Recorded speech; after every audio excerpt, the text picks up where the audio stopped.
Everyone thinks the age of giants ended with mythology. They're wrong. For a time, America believed in one.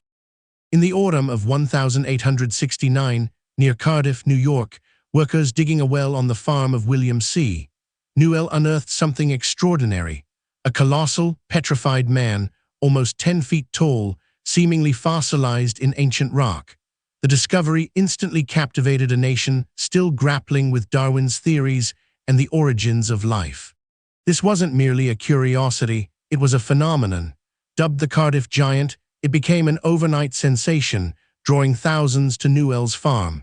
People paid 50 cents, a substantial sum then, just to glimpse what many believed was definitive proof of biblical giants, or perhaps a new species of ancient human. The public's appetite for the giant was insatiable.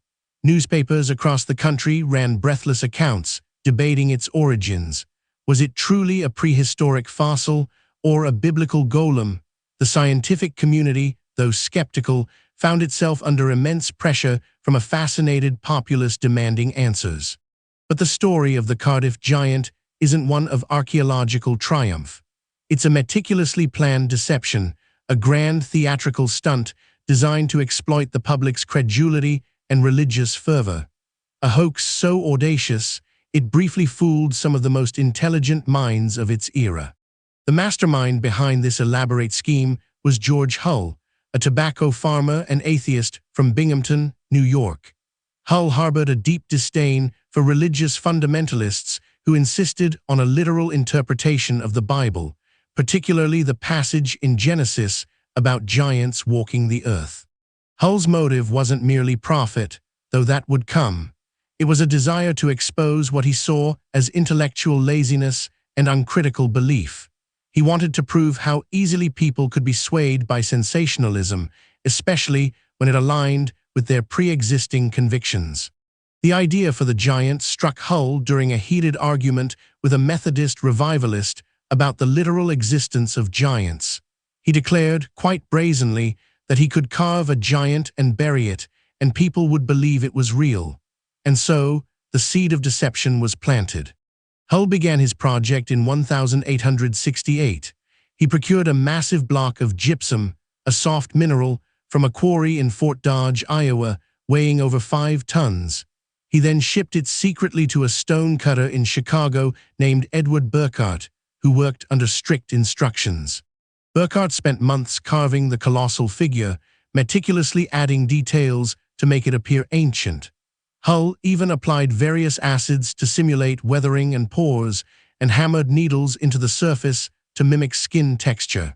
He wanted it to look genuinely petrified. Once completed, the giant was transported by rail, then by horse-drawn wagon to William C. Newell's farm in Cardiff, New York. Newell, it turned out, was Hull's cousin and a co-conspirator. They buried the figure in a shallow grave, waiting for the opportune moment. That moment arrived a year later, in October 1869, during the digging of a new well. The discovery was carefully orchestrated.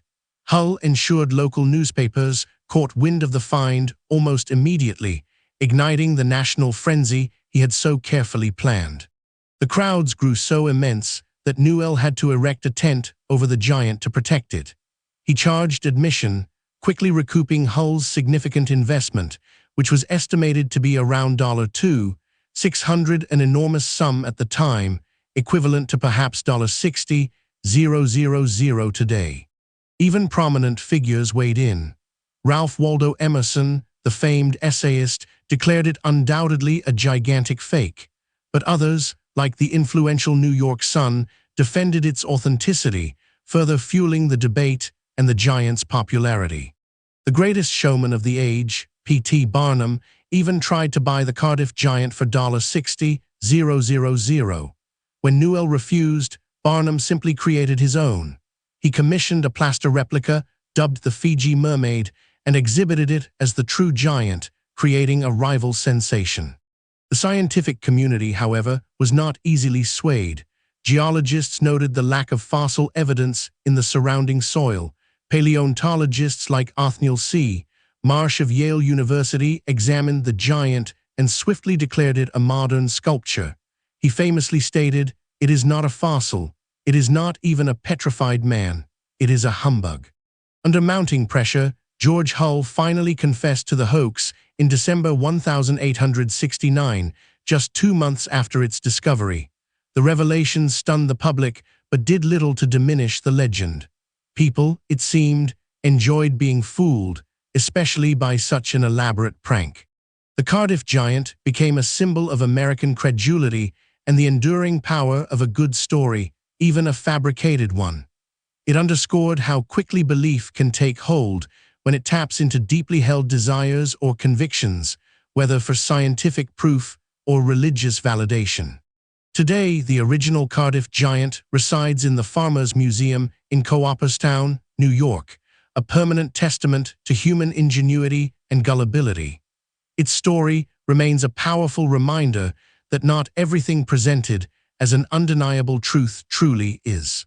The Cardiff giant wasn't just a hoax, it was an experiment in human psychology, revealing the subtle mechanisms of how deception works and why we so often fall prey to it.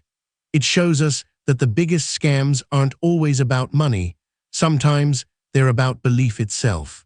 Subscribe for more deep dives into the intricate mechanics of historical and modern deception, revealing the hidden psychology behind every scam.